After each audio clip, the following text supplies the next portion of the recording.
សួស្តីបងប្អូនទាំងអស់គ្នាថ្ងៃនេះខ្ញុំមានរឿងនិទានមួយជូនបងប្អូនស្ដាប់ទាំងអស់គ្នា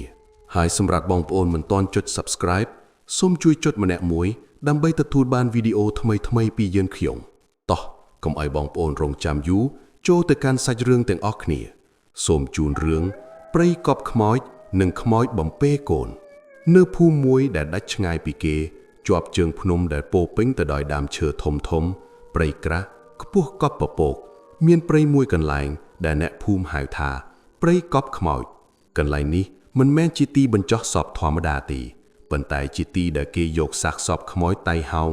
អ្នកដែលស្លាប់ដោយគ្រោះថ្នាក់ចរាចរណ៍ស្លាប់ដោយអំពើឃាតកម្មឬស្លាប់ដោយការចងកយកទៅបោះចោលឬកប់ចោលនៅទីនោះអ្នកភូមិរស់នៅក្បែរនោះមិនដែលហ៊ានចេញក្រៅផ្ទះក្រោយម៉ោង6ល្ងាចឡើយភាពស្ងប់ស្ងាត់នៃភូមិនោះត្រូវបានគ្របដណ្ដប់ដោយភាពភ័យខ្លាចជាប្រចាំយប់មួយមានព្រះច័ន្ទត្រូវបានពពកខ្មៅបាំងជិតឈឹងតារាគឺជាអ្នកបើកឡានដឹកទំនិញម្នាក់ដែលមិនជឿរឿងខ្មោចដោយសារតែឡានខូចកណ្ដាលផ្លូវគាត់ដាច់ចិត្តដើរកាត់ផ្លូវមួយកាត់ទៅតាមព្រៃកប់ខ្មោចដើម្បីទៅរកផ្ទះអ្នកភូមិដើម្បីសុំជំនួយទោះបីជាម៉ោងជិត12យប់ក៏ដោយគ្រាន់តែគាត់ឈានជើងចូលដល់មាត់ព្រៃខ្យល់ត្រជាក់ស្រអាប់មួយបានបក់មកប៉ះស្បែកមុខរបស់គាត់វាត្រជាក់ជាខ្លាំងដោយទឹកកកប៉ុន្តែមានក្លិនមិនល្អក្លិនឆ្អែតឆ្អាបដូចឈាមស្រស់និងសាច់រលួយស្ថានភាពជុំវិញស្ងប់ស្ងាត់យ៉ាងខ្លាំងដើមឈើធំធំបក់បោកមេឃដូចជាដៃមនុស្សកំពុងក្រវីហៅគាត់ភ្លាមនោះសំឡេងដ៏គួរឲ្យខ្លាចមួយបានបន្លឺឡើងវាមិនមែនជាសំឡេងខ្យល់តែជាសំឡេងឆ្កែមិនមែនឆ្កែព្រុសតែជាសំឡេងឆ្កែដែលកំពុងលូដោយការឈឺចាប់និងភ័យខ្លាចបំផុតហាក់ដូចជាវាបានឃើញអ្វីម្យ៉ាងដែលសាហាវខូខើនៅចំពោះមុខវាសំឡេងឆ្កែលូនោះអូសបន្លាយយ៉ាងវែងមុននឹងស្ងប់ស្ងាត់ទៅវិញដូចជាត្រីបានកាច់កសម្លាប់ភ្លាមតារាចាប់ផ្ដើមព្រឺសម្បូរជាខ្លាំងគាត់ពន្លឿនជំហានដើរយ៉ាងលឿនប៉ុន្តែភ្លាមនោះសំឡេងថ្មីមួយទៀតក៏លេចឡើងសំឡេងដែលធ្វើឲ្យបេះដូងគាត់ស្ទើរតែឈប់លោតគាត់បានឮសំឡេងកូនអើយកុំយំម៉ែនៅទីនេះទេវាជាសំឡេងមនុស្សស្រីច្រៀងបំពេកូនសំឡេងនោះពីរោះនិងសោកសៅរកទីបំផុតគ្មានវាបន្លឺចេញពីដើមឈើមួយនៅខាងមុខតារាព្យាយាមមិនមើលប៉ុន្តែពន្លឺពីលរបស់គាត់បានរេទៅប៉ះនឹងមែកឈើទាបមួយនៅលើមែកឈើនោះមានស្ត្រីម្នាក់ស្លៀកពាក់សសក់វែងអន្លាយបាំងមុខកំពុងអង្គុយយល់ជើងនៅក្នុងដៃនាងមាន3អ្វីម្យ៉ាងដូចជាទារកតារាជើងរឹងដូចគេចាក់ថ្មខ្យល់បក់ខ្លាំងសក់របស់នាងក៏បើកឡើងព្រះអើយមុខរបស់នាងមិនមែនជាមុខមនុស្សទេនាងគឺជាខ្មោចផ្ទៃមុខរបស់នាងរលួយមួយចំហៀងភ្នែកម្ខាងធ្លាក់ចេញមកក្រៅ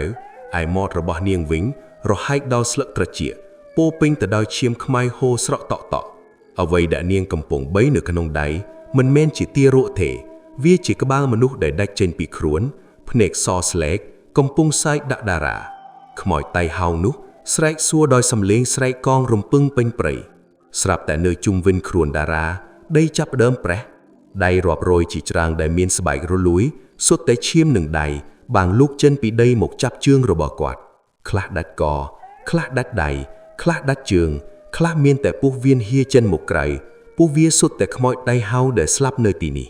ជួយផងតារាស្រែកដេញភ័យតក់ស្លុតហើយប្រាំងរើបំរាស់ចេញពីដៃខ្មោចទាំងអស់នោះសំឡេងឆ្កែក៏លូកងរំពឹងពេញព្រៃម្ដងទៀតលាយឡំជាមួយសំឡេងសើចសប្បាយនិងសំឡេងបំពេកូនដ៏សាហាវនោះតារារត់ទាំងដួលងើបឡើងមិនហ៊ានងាកក្រោយគាត់មានអារម្មណ៍ថាមានខ្យល់ដង្ហើមត្រជាក់មួយរត់តាមពីក្រោយកញ្ចឹងករបស់គាត់ជាប់ជានិច្ចព្រមទាំងឮសំឡេងខ្សឹបដាក់ត្រជាក់គាត់ថារត់ទៅណាឯងរត់មិនរួចទេតារាបានឮសំឡេងក៏ដួលសន្លប់បាត់មាត់ឈឹងលុះព្រឹកឡើងអ្នកភូមិបានប្រទះឃើញតារាសន្លប់នៅមាត់ច្រកចូលភូមិនោះសម្លៀកបំពាក់គាត់រហែកពេញខ្លួនហើយនៅលើជើងទាំងពីររបស់គាត់មានស្នាមរៀមដៃជាច្រើនរាប់រយកន្លែងហាក់ដូចជាមាននរណាចាប់ទាញយ៉ាងខ្លាំងចាប់តាំងពីពេលនោះមកតារាคล้ายជាមនុស្សវិកលចរិតរាល់យប់ពេលព្រះច័ន្ទរះហើយគាត់យកដៃបិទត្រចៀកហើយស្រែកថាកុំច្រៀងបំពេទៀតខ្ញុំខ្លាចហើយ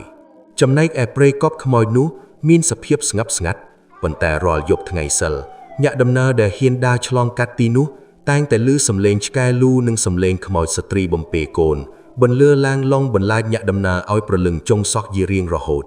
រឿងនេះមិនបានបញ្ចប់ត្រឹមការឈួតលីលារបស់តារានោះទេផ្ទុយទៅវិញវាកាន់តែកាយសាហាវឡើងមួយសប្តាហ៍ក្រោយមកចំថ្ងៃសិលធំពាក់កណ្ដាលអាធ្រាត្រខណៈដែលអ្នកភូមិកំពុងដេកលងលក់សំឡេងបំពេនោះបានបន្លឺឡើងម្ដងទៀតហើយ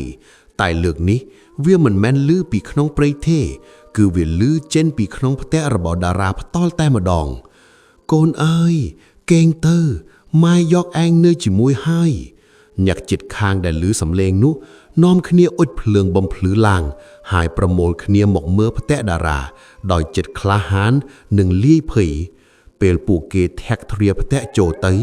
អ្វីដែលពួកគេឃើញធ្វើឲ្យអ្នកខ្លះសន្លប់ភ្លាមនៅនឹងកន្លែងតារាបានបាត់ខ្លួននៅលើគ្រែដេករបស់គាត់មានតែធ្លុកឈាមស្រក់ដ៏ធំមួយនិងស្នាមអូសនៃរាងកាយមនុស្សជាស្នាមឈាមវែងអន្លាយចេញពីគ្រែតម្រង់ទៅមាត់ទ្វារក្រោយផ្ទះហើយឆ្ពោះទៅកាន់ព្រៃកប់ខ្មោចមេភូមិនិងបរៈខ្លាំងក្នុងភូមិបានកាន់កាំបិតនិងពូថៅនាំគ្នាដើរតាមស្នាមឈាមនោះទាំងញ័រដៃកាន់តែចូលជ្រៅក្នុងព្រៃក្លិនសាច់រលួយកាន់តែស្អុយឡើងសំឡេងឆ្កែលូដែលធ្លាប់តែលឺពីចម្ងាយឥឡូវនេះលឺនៅក្បែរត្រចៀករបស់ពួកគេហាក់ដូចជាមានវងឆ្កែខ្មោចកំពុងឡោមពួតទីបំផុតពួកគេបានទៅដល់ដើមឈើធំកន្លែងដែលតារាជួបហេតុការណ៍លើកមុនពន្លឺភ្លើងពិលបានជះទៅលើមែកឈើរូបភាពនៅចំពោះមុខគឺជាសុបិនអាក្រក់បំផុតក្នុងជីវិតរបស់ពួកគេស្ត្រីខ្មោចតៃហោងនោះកំពុងអង្គុយយោជើងនៅលើមែកឈើដដែលមុខមាត់រលួយរបស់នាងញញឹមយ៉ាងគួរឲ្យខ្លាចបំផុតប៉ុន្តែលើកនេះអ្វីដែលនាងកំពុងបីនៅក្នុងដៃហើយច្រៀងបំពេឲ្យនោះមិនមែនជាក្បាលដាច់របស់នាងទៀតទេតែជាតារារាងកាយរបស់តារាត្រូវបានបត់បាក់ឆ្អឹងដៃឆ្អឹងជើងរមួលចូលគ្នាដូចជាកូនក្មេងទៅបនឹងកើតមុខរបស់គាត់ស្លេកស្លាំងភ្នែកបើកសម្លឹងមកក្រុមអ្នកភូមិដោយគ្មានវិញ្ញាណហើយមាត់គាត់ហូរឈាមដាបពេញមាត់ទោះបីជាគាត់នៅមានដង្ហើមតិចក្តីប៉ុន្តែគាត់លែងជាមនុស្សទៀតហើយខ្មោចស្រីនោះយកដៃដែលមានក្រចកវែងរបស់នាងច្បូតសក់តារាថ្នមរួចងាកមកសម្លឹងមើលអ្នកភូមិហើយស្រែកថាបានកូនហើយ